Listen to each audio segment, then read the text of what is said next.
tarde, subiu para 47 o número de mortos no Rio Grande do Sul por causa da passagem do ciclone extratropical há uma semana. A situação no estado ainda é delicada. Pessoas desabrigadas, falta de luz em alguns locais, voos cancelados, aulas suspensas. Isso sem falar na chuva que não para e a previsão de formação de um novo ciclone extratropical sobre o estado amanhã. Eu sou Rafaela Vivas e no Jornal da Justiça de hoje vamos falar sobre a atuação do Poder Judiciário para ajudar as vítimas. Esse é apenas um dos destaques do dia. Vamos aos demais. Colóquio Internacional sobre Justiça Climática e Democracia. No segundo dia, participantes discutem proteção às minorias e divisão de responsabilidades entre os entes federativos. Supremo Tribunal Federal valida lei que permite a contratação de empréstimos consignados por quem recebe benefícios sociais. E ainda, STF lança versão da Convenção 169 da Organização Internacional do Trabalho da Língua Indígena Kayapó.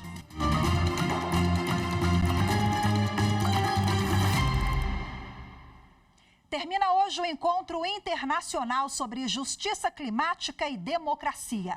Nesse segundo dia de debate foram discutidas questões como proteção às minorias e a responsabilidade de gerações na proteção ambiental. A repórter Carolina Chaves acompanhou a programação desta manhã e traz agora ao vivo mais informações para a gente. Olá, Carol, muito boa tarde para você. Olá, Rafaela, boa tarde para você, boa tarde a todos. Olha, terminou há pouco o segundo painel da manhã de hoje com o tema Justiça Climática e Responsabilidade Intergeracional.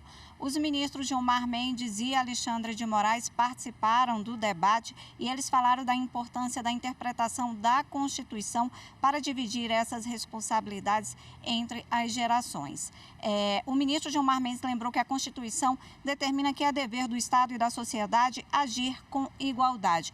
O ministro Alexandre de Moraes afirmou que é preciso aprofundar a interpretação de artigos da Constituição Federal para garantir 3 pontos. O primeiro deles, Rafaela, é que os crimes ambientais não prescrevam, também que os 3 poderes atuem na defesa do meio ambiente e também as responsabilidades sejam divididas com os estados e principalmente com os municípios. Vamos ouvir agora um trecho da fala dos ministros.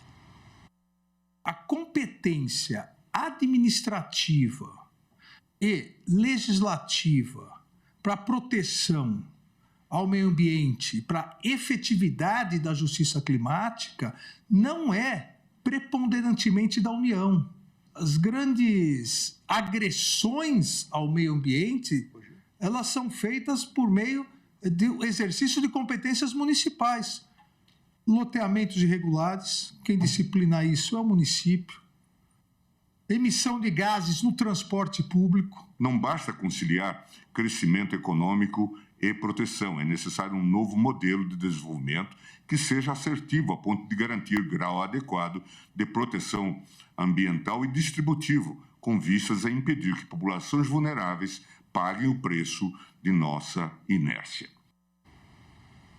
Olha, Rafaela, a presidente do Supremo Tribunal Federal e do Conselho Nacional de Justiça, ministra Rosa Weber, participou, acompanhou na manhã de hoje esse debate e o primeiro painel que foi realizado hoje falou sobre a defesa das minorias. Vamos acompanhar agora na reportagem.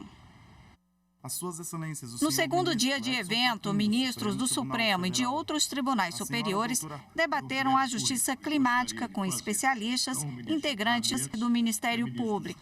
O painel foi presidido pela ministra Cristina Peduzzi, do Tribunal Superior do Trabalho, e o tema foi Justiça Climática e Minorias. É um tema multifacetado, transpassando diversas áreas do direito, das ciências sociais, e convida à reflexão sobre questões éticas e políticas que delimitam, né, o nosso espaço-tempo globalizado. O ministro Edson Fachin, do Supremo Tribunal Federal, lembrou que a população mais vulnerável é a mais atingida pelo aquecimento global e seus efeitos diretos, como desastres e doenças. Segundo o ministro, as soluções passam pela política, mas Fachin lembrou que essas populações também têm dificuldade de eleger seus representantes. Por isso, o papel do judiciário é ainda mais importante. O ministro lembrou recentes decisões do STF e alertou que é preciso agir rápido para proteger as minorias. Antes falávamos do futuro, agora estamos olhando estarrecidos para o presente. Não se pode esperar pelo último aviso. Esse é o papel de um poder judiciário diligente e cônscio do seu tempo, e que, para não se apartar de sua missão constitucional, deve também estar atento para que todos os direitos fundamentais das minorias estejam assegurados, tanto ao meio ambiente equilibrado quanto à manutenção dos modos tradicionais de existência. O advogado da Articulação dos Povos Indígenas do Brasil, Maurício Terena, falou da relação direta entre a preservação do meio ambiente e a demarcação das terras. Ele lembrou a tragédia com o ciclone que atingiu o Rio Grande do Sul. O que temos assistido no Rio Grande do Sul é fruto das ações do homem na natureza. Temos pouco tempo para mudar essa realidade. Dentro de um evento com essa magnitude, que se propõe a discutir justiça climática, torna-se fundamental evidenciar que as soluções pensadas para o enfrentamento das crises climáticas precisam incluir como alternativa a demarcação das terras indígenas. A subprocuradora-geral da República, Raquel Dodge, falou da atuação do Supremo para preservar as garantias constitucionais das minorias, sobretudo em momentos difíceis. A justiça climática é uma espécie de engenharia reversa, pois ela recoloca o ser humano como destinatário central da preservação do clima, assegurando-lhe proteção justa e equitativa, definindo responsabilidades e obrigações e interditando condutas. A pesquisadora do Instituto Igarapé, Melina Risso, mostrou um estudo sobre a violência em áreas de proteção ambiental, especialmente na Amazônia Legal. A pesquisa mostra que, muitas vezes, as mulheres são as que mais sofrem as consequências e somente na Amazônia Legal vivem 14 milhões de mulheres. As mulheres sofrem um impacto diferenciado desses processos de violência em função da disputa de posse de terra, exploração ilegal de madeira, dos minérios, expansão do agronegócio e também as grandes obras de infraestrutura. E em 2021 foi a única região onde a gente observou um aumento das taxas de homicídio. A seguir, subiu para 47 o número de mortos no Rio Grande do Sul. 25 mil pessoas estão desabrigadas. Em instantes, você vai conhecer as iniciativas do Poder Judiciário para ajudar a população. Os detalhes em instantes, voltamos já.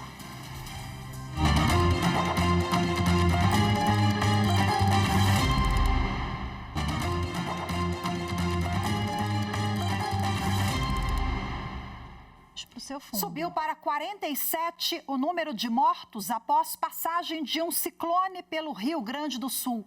No total, 97 municípios foram atingidos pelas enchentes. Mais de 25 mil pessoas estão desabrigadas e 46 continuam desaparecidas. A reportagem é de Evne Araújo. Segundo a Defesa Civil, quase 4.800 pessoas foram acolhidas em abrigos públicos e mais de 20 mil receberam acolhimento em residências de voluntários. 92 municípios tiveram estado de calamidade pública reconhecido pelo governo gaúcho. Com isso, eles ficam aptos a solicitar ao governo federal recursos para assistência à população. O Ministério Público Federal abriu inquérito para apurar as responsabilidades de órgãos públicos por medidas que poderiam amenizar e prevenir os danos causados pelas inundações.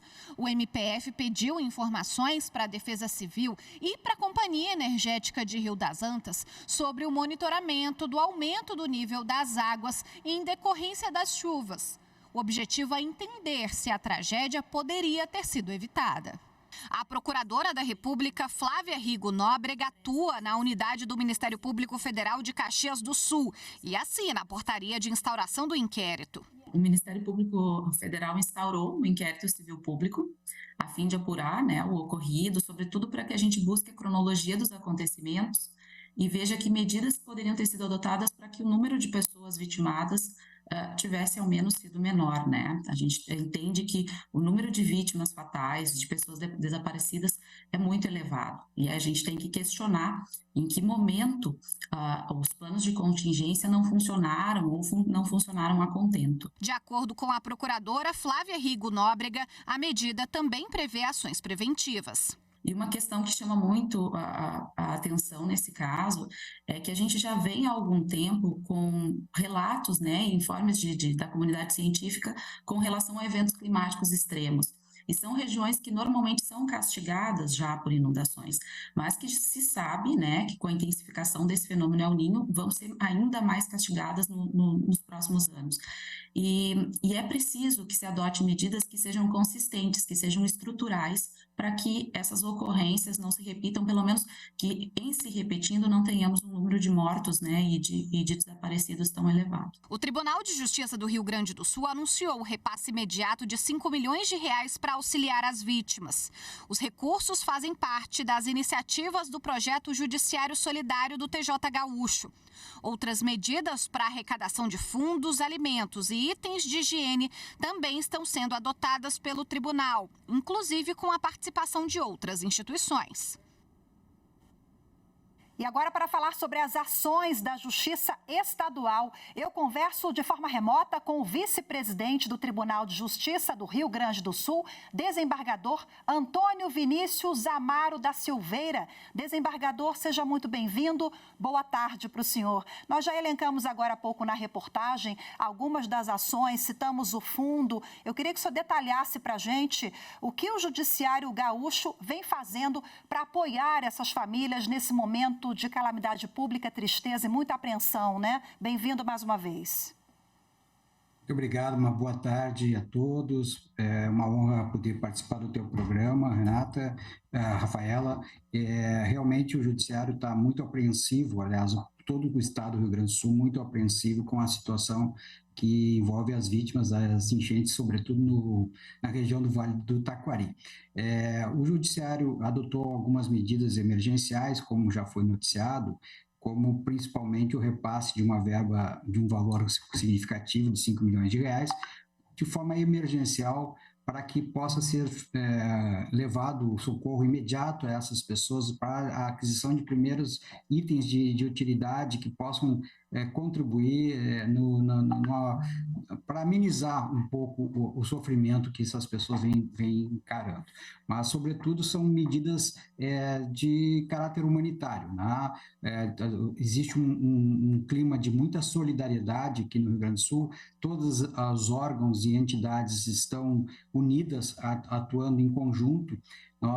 Foram montados alguns centros de atendimento nas regiões, sobretudo na região da cidade de Lajeado, onde se concentra o maior número de pessoas que estão sendo abrigadas, porque lá nós estamos tomando providência de todas as ordens, porque as pessoas perderam tudo, principalmente documentos. Então, até para encaminhar eventuais benefícios que sejam concedidos pelos órgãos públicos, eles precisam de documentos. Então, o Judiciário está muito preocupado com isso, agindo em parceria com os cartórios extrajudiciais, no intuito de facilitar a vida dessas pessoas na reorganização, até para obter o básico para recomeçar. E como é que vem sendo o atendimento, vem sendo realizado o atendimento nas justiças locais, Muitas tiveram que fechar em virtude do ciclone, desembargador. Como é que está a realidade de vocês aí? Nós tivemos que suspender os prazos processuais aqui, porque nessas cidades mais afetadas, os fóruns foram também atingidos, Então, de fato, a nossa dificuldade também existe na parte operacional, mas o cuidado maior está sendo com os advogados, porque muitos advogados perderam seus escritórios, estão em situação de dificuldade e precisam retomar, né? E é importante salientar que o advogado ele não tem ações tramitando apenas naquela comarca que foi atingida. Ele tem prazos correndo e processos tramitando nas mais diversas comarcas do Estado e no próprio tribunal. Então, se entendeu por ser razoável, né, uma medida conjunta da presidência do tribunal com a Corregedoria Geral da Justiça para suspender os prazos a fim de evitar prejuízo a essas partes. E, evidentemente, isso agora vai ser retomado aos poucos, a OAB também está agindo de forma muito intensa para se solidarizar a esses advogados e dar meios para que eles possam retomar suas atividades. Desembargador, agora eu vou para um tema sensível, né? Porque todos estão nessa rede de solidariedade, como o senhor bem falou, todos os atores envolvidos do sistema de justiça também, Defensoria Pública, Ministério Público, Tribunal de Justiça, mas esse montante que foi disponibilizado, como os senhores estão fazendo a fiscalização ou pretendem fiscalizar se o dinheiro está indo direitinho, né? Para que a população de fato tenha acesso, projetos de melhoria? Essa questão dos valores repassados são duas fontes, né? A primeira fonte, que é a dos 5 milhões de reais que foram inicialmente repassados pela administração do Poder Judiciário, é uma linha de ação que já existe aqui no Rio Grande do Sul, que está inserida no projeto que nós chamamos de Judiciário Solidário, tá? Que é um objetivo estratégico do Poder Judiciário que justamente visa a responsabilidade social, né, do Judiciário perante o seu cidadão. E essa linha ela é feita em parceria com o Poder Executivo e já foi feita em outras situações de emergência, de necessidade, e esses repasses, quando nós entendemos conveniente e está dentro da nossa capacidade orçamentária, nós fazemos através desta linha formada com o Poder Executivo, que tem o repasse feito diretamente para a Defesa Civil, que é quem administra, quem organiza as ações, porque quem pode chegar lá aonde estão as pessoas necessitadas.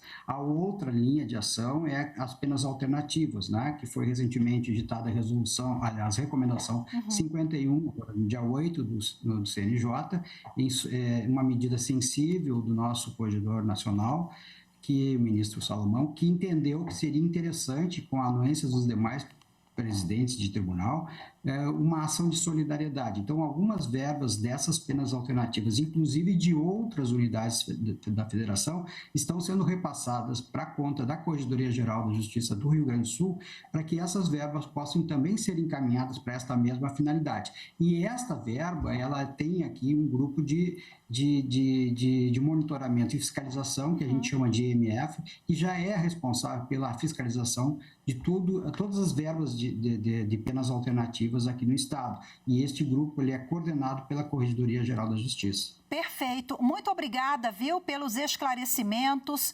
Parabéns pela iniciativa de vocês. Eu desejo que o Estado, a população de todos esses municípios, né, esse povo que está sofrendo tanto do Rio Grande do Sul, que brevemente essas famílias consigam se restabelecer.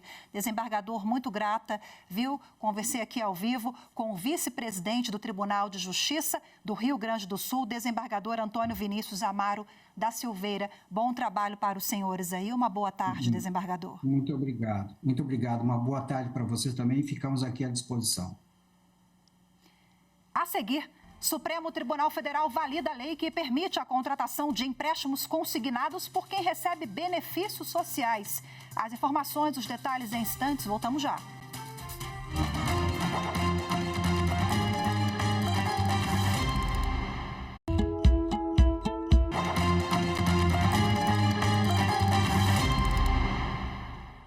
O Tribunal Superior Eleitoral vai realizar entre os dias 27 de novembro a 1º de dezembro os testes das urnas eletrônicas 2023. A Corte Eleitoral recebeu o número recorde de pré-inscritos, o dobro do registrado em 2021.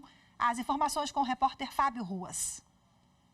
O Tribunal Superior Eleitoral recebeu pré-inscrições de 78 investigadores para o teste público de segurança da urna 2023. Do total, são 28 inscrições individuais e 50 de grupos, sendo 17 mulheres e 61 homens. Nesta terça-feira, é o último dia para quem não teve a pré-inscrição aprovada apresentar recurso para a comissão reguladora do evento. O teste vai ocorrer de 27 de novembro a 1º de dezembro, aqui na sede do Tribunal Superior Eleitoral. Neste ano, os planos de teste serão nos modelos mais recentes da urna, o E2020 e o E2022. O objetivo é que os especialistas colaborem no aprimoramento do sistema eletrônico de votação. A lista dos pré-inscritos e o edital do evento estão publicados no site justiçaeleitoral.jus.br/TPS. O Supremo Tribunal Federal decidiu, por unanimidade, validar a lei que permitiu a contratação de empréstimos consignados por quem recebe Bolsa Família ou outros benefícios sociais. Mais detalhes com Anderson Arcoverde. O julgamento foi em plenário virtual e terminou à meia-noite desta segunda-feira. Os ministros analisaram uma ação direta de inconstitucionalidade apresentada pelo PDT, Partido Democrático Trabalhista, contra a lei aprovada pelo Congresso Nacional no ano passado. A norma permite que beneficiários do Bolsa Família ou que recebem o BPC, Benefício de Prestação Continuada, façam empréstimos consignados, que têm as parcelas descontadas diretamente nos pagamentos e juros menores. A lei também aumentou de 35% para 45% o limite de comprometimento da renda de servidores, trabalhadores da iniciativa privada e beneficiários do INSS com os consignados. O PDT alegou que a medida pode aumentar o superendividamento e deixar o beneficiário ainda mais vulnerável, uma vez que ele compromete parte da renda antes mesmo do recebimento. O relator, ministro Nunes Marques, afirmou que, embora o partido não concorde com a política adotada, a lei não viola a Constituição. O ministro argumentou ainda que os beneficiários podem usar o dinheiro do consignado para pagar outras dívidas que tenham juros maiores. O voto do relator foi acompanhado por todos os outros ministros. A presidente do Supremo Tribunal Federal e do Conselho Nacional de Justiça, ministra Rosa Weber, lançou na noite desta segunda-feira a versão da Convenção 169 da Organização Internacional do Trabalho na língua indígena Kayapó. A reportagem é de Pablo Lemos. O evento teve início com a participação do povo indígena Kayapó, liderado pelo cacique Raoni.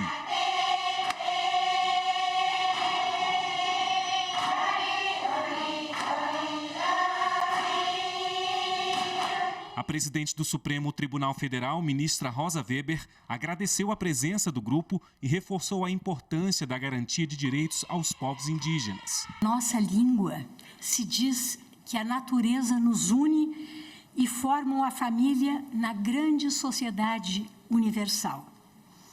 Com ela e por ela, sigamos empenhados em reafirmar o reconhecimento dado pela Constituição Cidadã de 1988 aos direitos originários dos povos indígenas, com a promoção dos direitos humanos e a construção de um país mais justo e igualitário para todos. O lançamento da versão da Convenção 169 da OIT em língua indígena Kayapó é uma iniciativa do Supremo Tribunal Federal em conjunto com a Procuradoria-Geral da República e a Organização Internacional do Trabalho. A Convenção 169 tem uma mensagem muito simples: nada sobre os povos indígenas sem os povos indígenas.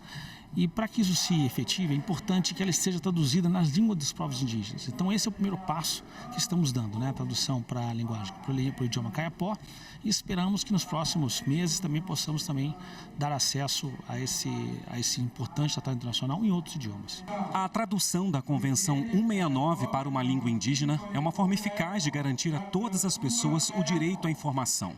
O documento aprovado em 1989 em conferência da OIT busca superar as práticas discriminatórias que afetam mais de 5.000 povos indígenas em mais de 70 países. Também participaram do lançamento o subprocurador-geral da República, Humberto Jacques, o ministro da Advocacia-Geral da União, Jorge Messias, a presidente da FUNAI, Joênia Wapichana, e a ministra dos Povos Indígenas, Sônia Guajajara. Olha quanto tempo, levou para que a gente possa estudar, ler, nossos direitos, né, acessar a leitura, né, de um documento numa língua materna.